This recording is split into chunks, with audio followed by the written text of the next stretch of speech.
Hi all, அடுத்த ஒரு cooking வீடியோவில் ரொம்ப நாள் கழித்து மீட் பண்ணதில் ரொம்ப சந்தோஷம். இன்றைக்கி நம்ம என்ன பார்க்க போகிறோம்னு பார்த்தீங்கன்னா, முட்டை குழம்பு பேச்சுலர்ஸ்க்கு ஏற்ற மாதிரி 10 மினிட்ஸில் செய்யக்கூடிய குக்கிங் தான் இது. எப்படி செய்கிறதுன்னு பார்க்கலாமா? வீடியோ பிடிச்சிருந்தா மறக்காமல் லைக் அண்ட் ஃபாலோ சப்ஸ்கிரைப் பண்ணிக்கோங்க. பக்கத்தில் இருக்கிற பெல் ஐக்கானும் கிளிக் பண்ணிக்கோங்க. நான் 2 பேருக்கு எப்படி செய்ய போகிறோன்றதை தான் நான் சொல்ல போகிறேன். 3 வெங்காயத்தை கட் பண்ணி மிக்ஸி ஜாரில் சேர்த்துக்கிறேன். நெக்ஸ்ட்டு 8 தக்காளி சின்னதாக எடுத்து அதையும் கட் பண்ணி நான் மிக்ஸி ஜாரில் சேர்த்துக்கிறேன்.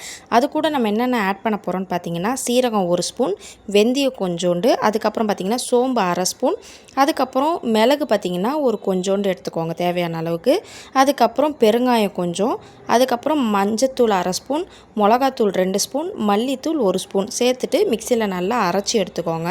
அரைச்சி எடுத்திங்கன்னா இந்த மாதிரி தான் உங்களுக்கு தக்காளி சட்னி கலரில் வரும். இப்போ நம்ம ஸ்டவ் ஆன் பண்ணிக்கலாம். நான் ஒரு 5 ஸ்பூன் எண்ணெய் சேர்த்துக்கிறேன். கூட கடுகு, காஞ்ச மிளகா, கருவேப்பிலை, அது நல்லா வெடித்து வந்தோடனே நம்ம இஞ்சி பூண்டு பேஸ்ட்டு சேர்த்து எண்ணெயோட நல்லா பேஸ்ட்டை மிக்ஸ் பண்ணி எடுத்துக்கலாம். நல்லா மிக்ஸ் பண்ணி எடுத்த உடனே நம்ம அரைச்சி வச்சுருக்கிற மசாலாவையும் சேர்த்துக்கலாம். சேர்த்ததுக்கப்புறம் தேவையான அளவுக்கு நான் ஒரு சொம்பு தண்ணியை இதில் ஊற்றி மிக்ஸ் பண்ணிக்கிறேன். ஒரு 5 நிமிஷம் போல் கொதி வரணும். ஸோ அதனால் நான் கல்லுப்பு தேவையான அளவுக்கு எடுத்துக்கிறேன். 5 நிமிஷம் ஒரு நல்லா கொதி வரணும். அதை மூடி வைக்காமல் நமக்கு கொதி வரணும்.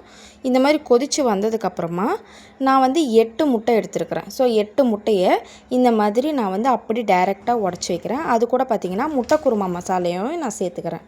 சேர்த்ததுக்கப்புறம் பார்த்திங்கன்னா ஒன்றும் பாதியமாக மிக்ஸ் பண்ணுங்கள். மிக்ஸ் பண்ணதுக்கப்புறமா கொஞ்சம் ஒரு 5 மினிட்ஸ் ஆகணும் அது பாயில் ஆக. அதுக்கப்புறமா பார்த்திங்கன்னா நம்ம ஒரு 10 மினிட்ஸ் மூடி வைக்கணும். ஸோ 10 மினிட்ஸ் கழித்து எப்படி வந்திருக்குன்னு பார்க்கலாம். A few minutes later 10 minutes கழித்து ஓப்பன் பண்ணி பார்த்தீங்கன்னா உங்களுக்கு இந்த மாதிரி தான் இருக்கும். அவ்வளோ டேஸ்ட்டாக இருக்கும். அதுக்கப்புறம் நீங்கள் ஸ்டவ் ஆஃப் பண்ணிவிட்டு நீங்கள் தோசையோ இட்லியோ இல்லை சப்பாத்தி சாதம் எது கூட வேணால் வச்சு சாப்பிட்லாம். அவ்வளோ டேஸ்ட்டாக இருக்கும். ட்ரை பண்ணி பார்த்துட்டு மறக்காமல் கமெண்ட்டில் சொல்லுங்கள். டாட்டா.